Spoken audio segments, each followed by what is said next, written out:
하나님은 오늘도 일하고 계십니다. 예수님이 말씀하셨죠. 아버지께서 일하시니 나도 일한다. 하나님이 일하시는데 하나님의 나라의 일이 어떻게 이루어지고 성취되는지, 또 각자에게 하나님께서 이루기를 원하시는 하나님의 거룩한 경륜과 계획과 뜻이 있는데, 그 모든 뜻이 어떻게 이루어지고 성취되는지 스가랴서의 말씀을 통해서 우리가 알 수 있습니다. 하나님이 여러분의 인생에 두신 엄청난 복들이 있지만 그 복을 다 보고 알고 누리고 사느냐 하면 그러지 않습니다. 개인이나 가정이나 교회의 모든 사역에 있어서도 승리가, 성취가 무엇으로 이루어지는가, 어떻게 이루어지는가, 거기에 대한 정답을 말씀해 주십니다. 스가랴서 4장 6절 말씀에 하나님이 말씀하십니다. 여호와께서 수룹바벨에게 하신 말씀이 이러하니라. 만군의 여호와께서 말씀하시되 이는 힘으로 되지 아니하며 능력으로 되지 아니하고 오직 나의 영으로 되느니라. 사람이 아무리 재주가 많아도 능력이 많아도 많은 것을 상속받았다 할지라도 그 힘으로 하나님의 뜻이 이루어지고 성취되는 것도 아니고 하나님의 나라가 완성되는 것도 아닙니다. 여러분의 삶에 두신 하나님의 놀라운 비밀들, 계획들, 은혜와 복들을 다 찾아 먹느냐 하면 많은 사람들이 찾아 먹지 못하고 죽고 멸망하는 그러한 일들이 너무나 많습니다.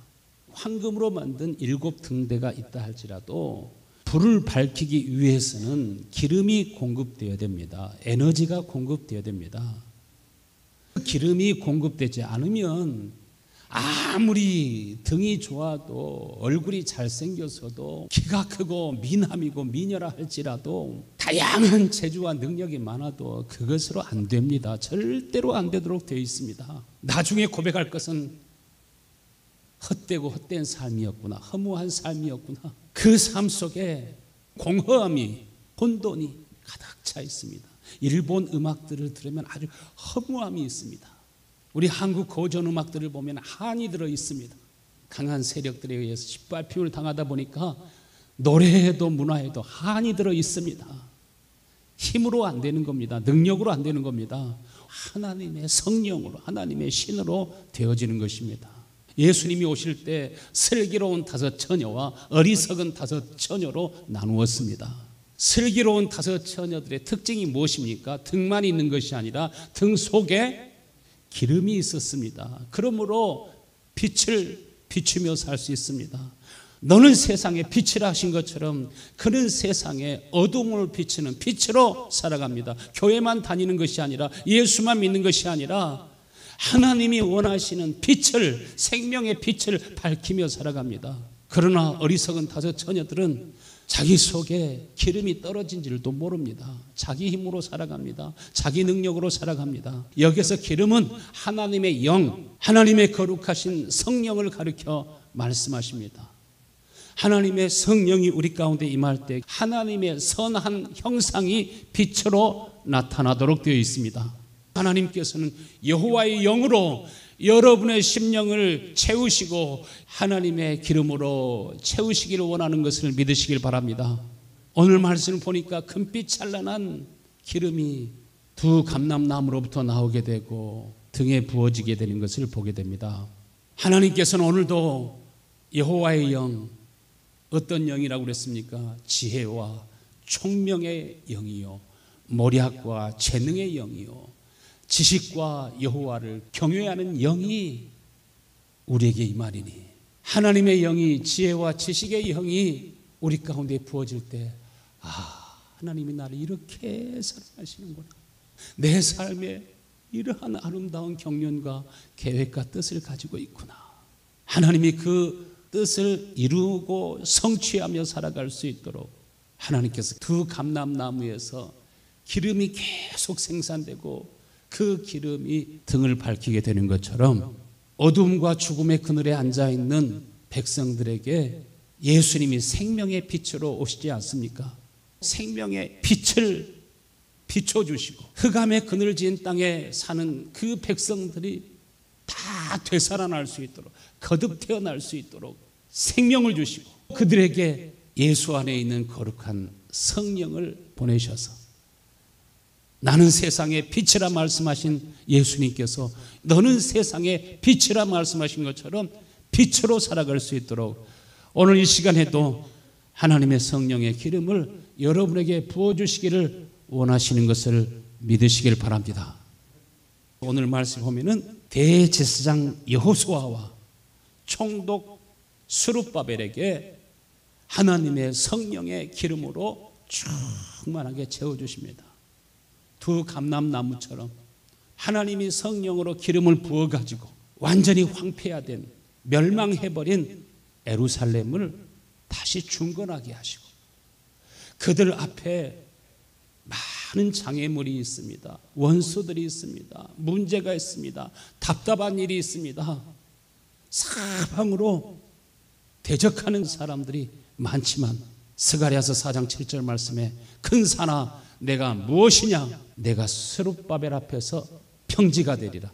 하나님이 성령으로 스룹바벨에게 성령으로 여호수아에게 기름 부어주시니까 큰 산아 내가 무엇이냐 원수가 있어도 대적하는 사람들이 있어도 장애물이 있어도 스룹바벨 앞에서 평지가 되리라. 여러분 이 은혜가 여러분에게 임하게 되기를 축원합니다.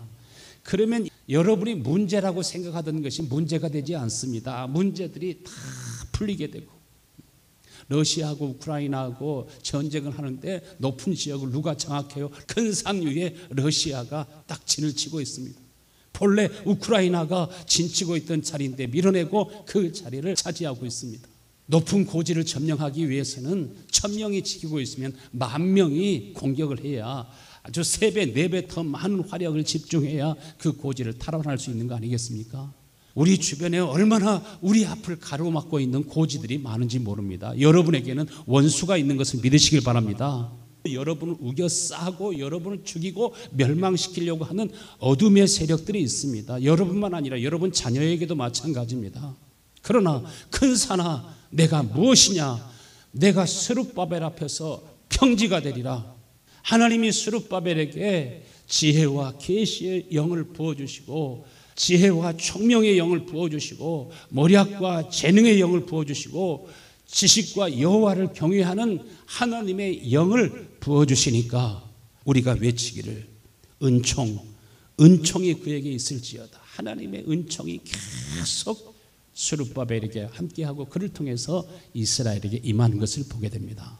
하나님의 은혜가 아니면 여러분이 아무리 자녀들을 뒷바라지를 열심히 한다 할지라도 그것으로 안 됩니다. 절대로 안 됩니다. 하나님의 생명의 빛이 어렸을 때부터 우리 자녀들의 영혼에 남편의 영혼에 아내의 영혼에 우리 온 가족들의 영혼에 내가 알고 있는 모든 사람들 가운데 이 빛이 이르기를 원하고 스룹바벨과 여호수아에게 하나님의 성령의 기름 부음이 끊이지 않고 계속되었던 것처럼 이 은혜가 여러분에게 있게 되기를 축원합니다. 여호수아와 스룹바벨은 첫 번째 어디에 서 있습니까? 오늘 본문의 말씀에 보니까 13절 이르되 이는 기름 부음을 받은 자들이니 스룹바벨과 여호수아에게 하나님의 기름 부음이 성령의 기름 부음을 받은 사람은 언제나 어디에 있습니까? 온 세상에 주 앞에 서 있는 자들이니라. 하나님의 기름 부음이 임하고 은혜가 임하고 은총이 임하면 그는 마음속에 언제나 어디 앞에 서 있기를 원해요? 여호와 하나님 앞에 서 있기를 원합니다. 언제 어떤 상황 속에서도 그 사람은 주님 앞에 서 있기를 원합니다. 예수님이 어디에 계시나요?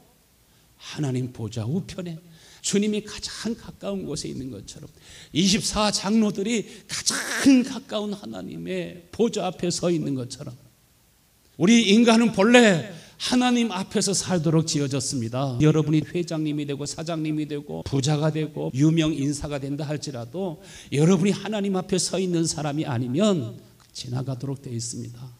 사람이 시간이 지나가면 늙고 병들고 죽음에 이르게 되는 것처럼 다 헛되고 헛된 시간들이 옵니다. 아무리 여러분이 열심히 일하고 여러분이 원하는 것을 이루고 성취했다 할지라도 결국은 헛되고 헛된 것이 다 되어버리고 맙니다. 여러분, 하나님 앞에서 살도록 지어졌습니다. 하나님이 주시는 은혜와 은총을 입어 살도록 지으셨습니다. 우리가 하나님 앞에 서 있을 때 우리의 삶 속에 계획하신 일들, 이미 이스라엘이 패망하고 황폐화된 그 성을 다시 아름답게 회복시키고 성취하는 그 능력이 어디에 있는가? 에레미야서 33장 2절 말씀에 하나님을 가리켜 일을 행하시는 여호와, 그것을 만들어 성취하시는 여호와. 우리 삶에 두신 하나님의 일들은 누가 행하세요? 예수님께서, 아버지께서 일하시니 나도 일한다 말씀하신 것처럼 하나님이 우리 가운데 오셔서 여러분을 인도하시고 여러분과 함께 하시고 그 일을 행하시고 성취하기를 원하십니다. 그 이름을 여호와라 하는 이가 이같이 말씀하시니라.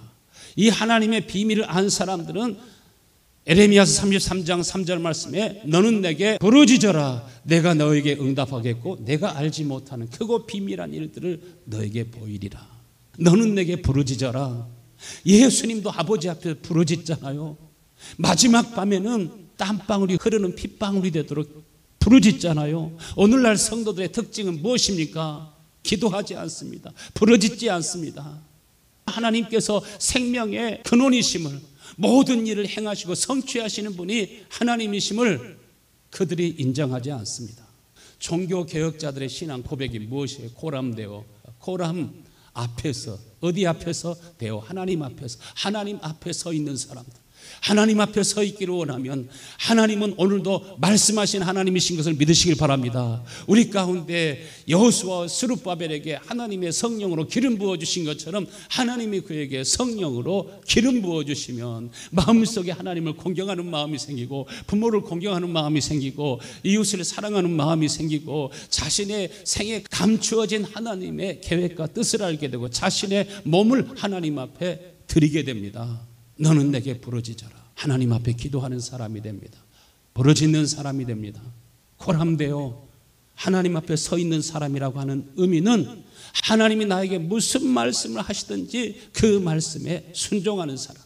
순종하기 위하여 종이 항상 주인 앞에 서 있는 것처럼 어떤 상황 속에서도 하나님 앞에 서 있는 사람. 고난이 와도 환난이 와도 핍박이 와도 죽음이 와도 사드락과 메삭과 아벳느고가, 다니엘이 하나님 앞에 서 있는 것처럼 하나님을 섬기는 사람들, 이 사람들을 가리켜서 하나님 앞에 서 있는 사람들이라고 말하고 그들에게 또 하나님께서 계속적으로 하나님의 성령으로 기름 부어주십니다. 상황에 따라서 형편에 따라서 사는 사람이 아니라 예수님이 나의 생명이시여, 여호와 하나님은 나의 생명의 근원이심을 알고 누가 나를 알아주지 않아도 대가를 지불해 주지 않아도 이름 없이 빚도 없이 자기의 사명을 감당할 수가 있습니다. 사도 바울의 삶의 지표가 무엇입니까? 갈라디아서 1장 10절 말씀에 이제 내가 사람들을 좋게 하랴 하나님을 좋게 하랴, 사람들에게 기쁨을 구하랴. 내가 지금까지 사람의 기쁨을 구하는 것이었다면 나는 그리스도의 종이 아니라. 그는 언제나 하나님 앞에 서서 하나님의 종으로서, 비록 그가 가는 길이 예루살렘으로 올라가면 환난과 핍박이 기다린다고 하지만, 죽음이 기다린다고 하지만 나의 달려갈 길과 주 예수께 받은 사명 곧 은혜의 복음 증거하는 일을 마치리 하면은 나의 생명을 조금도 귀한 것으로 여기지 아니하노라. 하나님 앞에 딱 서 있으니까 하나님이 계속 그에게, 스룹바벨에게, 여호수아에게 성령의 기름을 부어주신 것처럼 은총이로다 하나님의 은총을 통해서 일을 성취하게 되잖아요. 일을 완성하게 되잖아요. 예루살렘 성을 완전히 중건하는 역사가 그들을 통해서 온전케 되는 것을 보게 됩니다. 코람데오의 삶, 하나님 앞에 서 있는 사람들과 정반대의 사람이 어떤 사람이에요? 요나죠. 요나는 어떤 사람이었어요? 하나님이 니느웨에 가서 복음을 전하라, 회개하지 않으면 이 성이 40일 후에는 멸망하게 된다, 가서 이 말씀을 전하라고 하지만 그는 어떻게 했나요? 니느웨로 가지 아니하고 여호와의 얼굴을 피하여 정반대쪽 다시스로 갔습니다. 하나님, 저 원수놈의 나라가 멸망하면 좋은 일 아닙니까? 우리가 간절히 바라고 원하던 일 아닙니까? 저 니느웨 국민들은 완전히 멸망해야 됩니다. 죽어 마땅한 사람입니다. 내 생각은 주님의 생각과 다릅니다. 내 방식은 주님의 방식과 다릅니다. 언제나 자기 생각, 자기 방식으로 살아갑니다. 그러니까 하나님께서 무엇을 준비하셨어요? 요나서에 보면은 큰 풍랑을 일으키기 위해서 태풍을 준비하셨다고 하셨어요. 그 태풍을 바다에다가 내리치니까 큰 너울성 파도가 일어나게 되죠. 그 파도가 배를 때리니까 배가 깨지기 시작했어요. 그래도 정신 못 차리니까 제비에 뽑히게 해가지고 바다에 고기밥으로 던지게 했어요. 그래도 요나는 하나님의 은혜를 입은 사람입니다. 이러한 폭풍이 다가올 때, 고난이 다가올 때, 환란이 다가올 때, 그래도 고난이나 환란이 다가오는 사람들은 은혜를 입은 사람들입니다. 하나님께서 망하도록 내버려 두시면 계속 형통할 수 있습니다. 그러면 스스로 교만해져서 결국은 멸망하는 사람이 됩니다. 폭풍이 꼭 나쁜 것만이 아닙니다. 풍랑이 꼭 나쁜 것만이 아닙니다.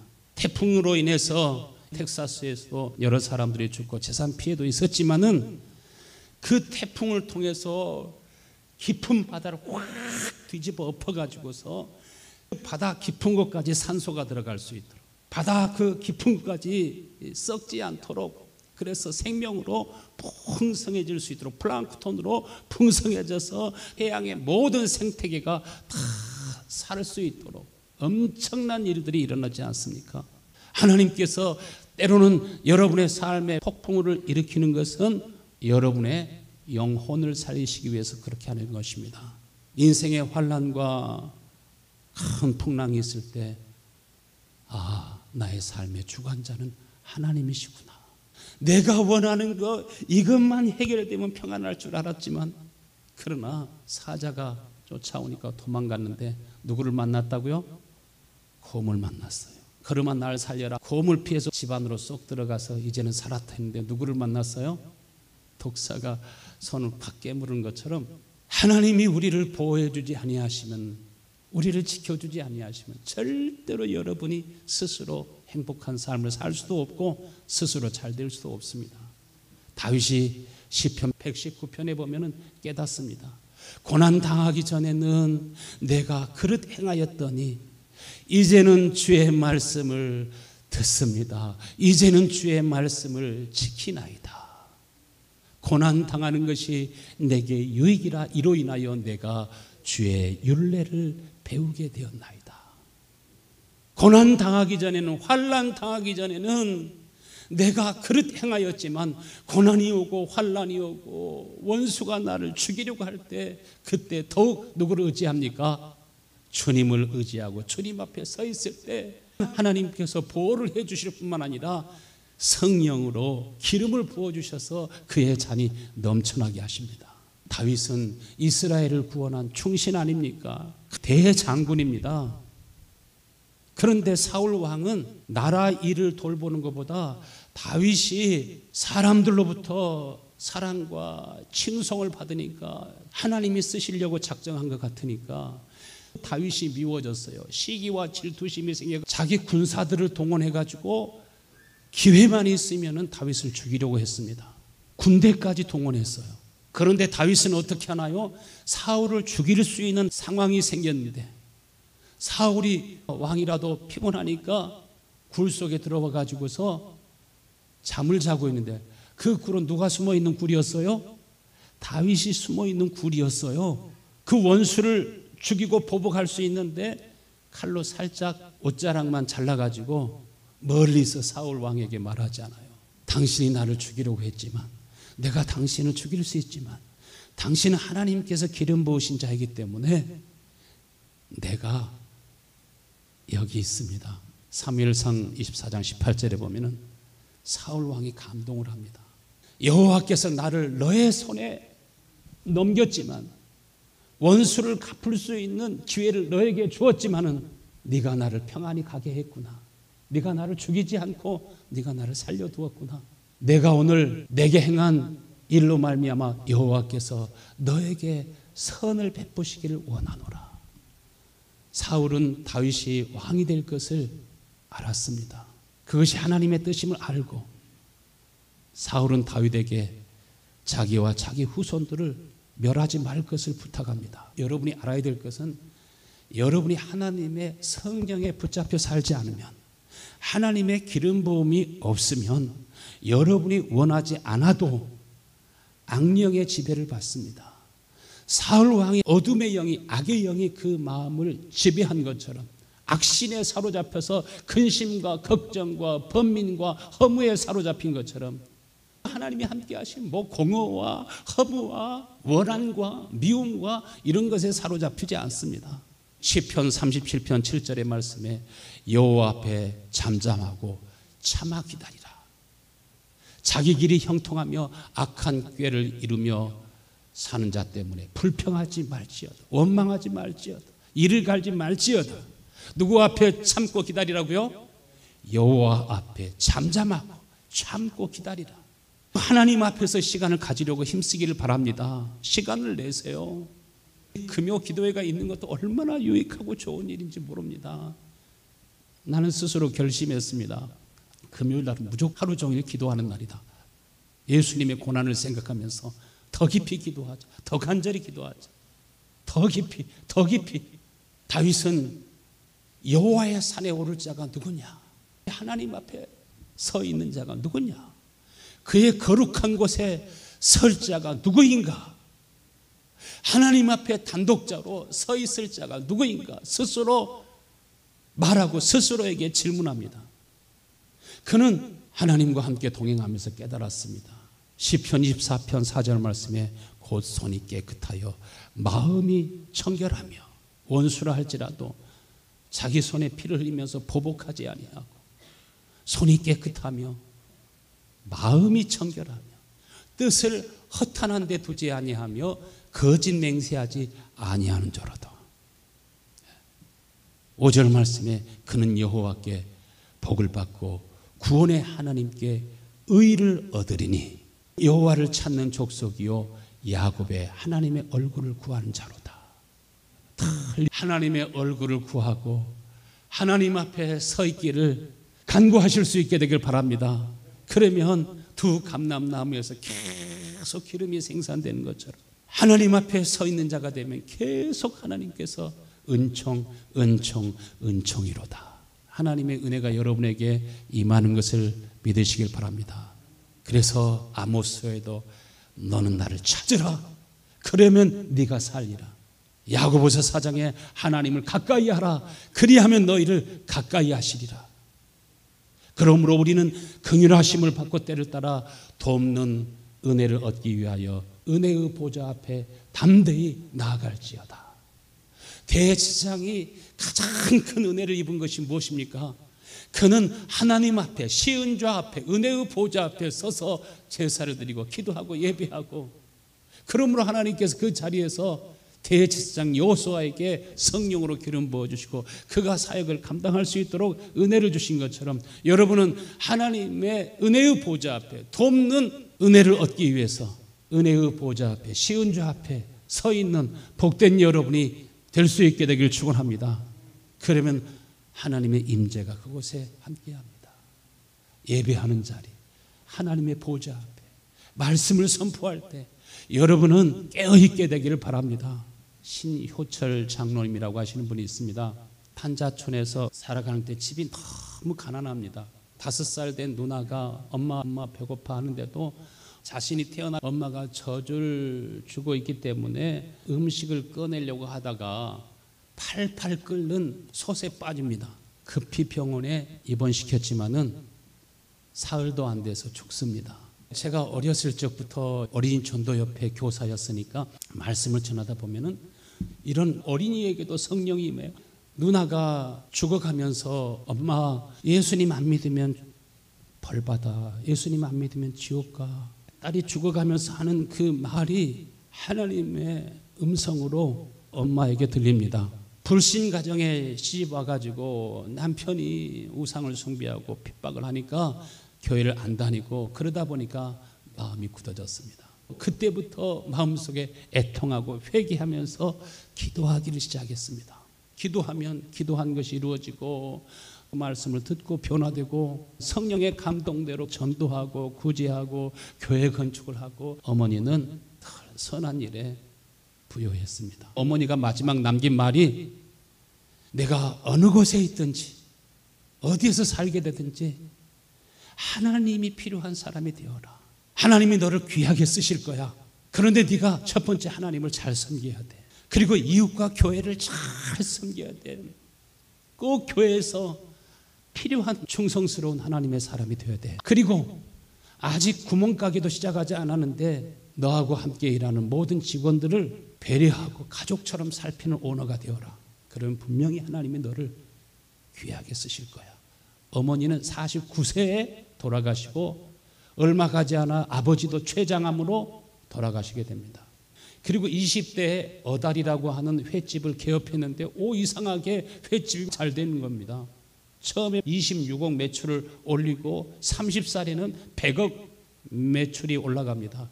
100억 이상 매출이 올라가니까 큰 기업이 되었는데 마음은 공허해요. 마음은 돈으로 그 심령이 안 채워집니다. 교회에 한 발, 세상에 한 발, 썬데이 크리스찬이었습니다.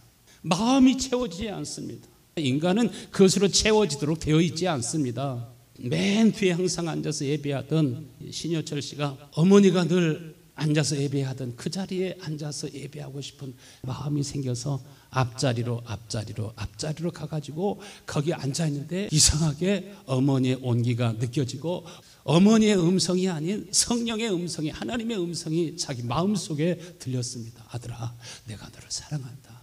내가 너를 사랑하고 사랑한다. 하나님의 사랑이 가슴속에 느껴지기 시작했습니다. 그때 비로소 눈물을 쏟아 기도하면서 하나님, 나도 하나님의 일을 하는 사람이 되고 싶습니다. 나도 하나님을 기쁘시게 하는 사람이 되고 싶습니다. 하나님, 나를 한 번만 사용해 주세요. 하나님이 필요한 자리에 내가 거기 있기를 원합니다. 내가 하나님 앞에 서 있기를 원합니다. 그때부터 하나님께서 새 마음을 주는데 예수를 믿되 드러내놓고 믿자. 이제까지는 숨어서 믿는 사람이었지만은 이제 하나님 앞에서 하나님이 나를 얼마나 사랑하시는지 하나님의 사랑을 드러내놓고 믿자. 여러분은 드러내놓고 믿는 복된 성도들이 되길 바랍니다. 그래서 식당 간판 앞에 only Jesus, 어다리, 오직 복음을 위해서, 오직 예수, 오직 복음, 오직 예배. 그래서 주식회사 이름을 거룩한 153이라고 했어요. 베드로가 말씀에 순종했더니 그물이 찢어지도록 고기를 잡게 되고 말씀에 순종했더니 153마리의 고기를 잡은 것처럼 그래서 거룩한 153이라고 하는 주식회사를 세우고 식당에 들어오면은 찬양이 울려 퍼지게 하고 함께 일하는 사람은 철저히 주일 성수하고 주일에는 문을 닫고 예배를 하고 매장마다 주말은 가족과 함께 주일은 주님과 함께 그게 표어입니다. 철저한 11조뿐만 아니라 모든 매장은 전체 매출의 1%를 선교하는 데 쓰게 되고 본사는 12월 말이 되면 모든 수익을 다 선한 일에 하나님이 기뻐하시는 일에 사용하고 다시 제로로 해놓고 1월을 시작합니다. 그래도 하나님께서는 계속적으로 채워주시는데 브랜드가 연어로만 복음 자판기 자연 그대로만 브랜드 100개를 만들기를 원합니다. 한국만 아니라 온 세계에 진출하기를 원하고 계속적으로 하나님 앞에 쓰임받는데 거룩한 153의 사명이 뭐냐면 음식으로 전 세계에 복음을 전한다. 복음이 목적입니다. 그는 기도하는 사람이 되었습니다. 모든 하나님이 역사 가운데 가장 귀하게 쓰는 사람들은 언제나 하나님 앞에 서 있는 사람들입니다. 기도하는 사람들입니다. 예배하는 사람들입니다. 요단강도 언제 갈라져요? 한 발만 아니라 두 발을 첨벙 넣고 들어갈 때 거기에 요단강이 갈라지는 것처럼 여러분, 여러분의 생명을 여러분의 삶을 주님 앞에 드릴 수 있게 되기를 축원합니다. 이사야 49장 5절 말씀을 하나님이 말씀하십니다. 이제 여호와께서 말씀하시느니라 그를 태에서부터 나를 종으로 지으시니시오.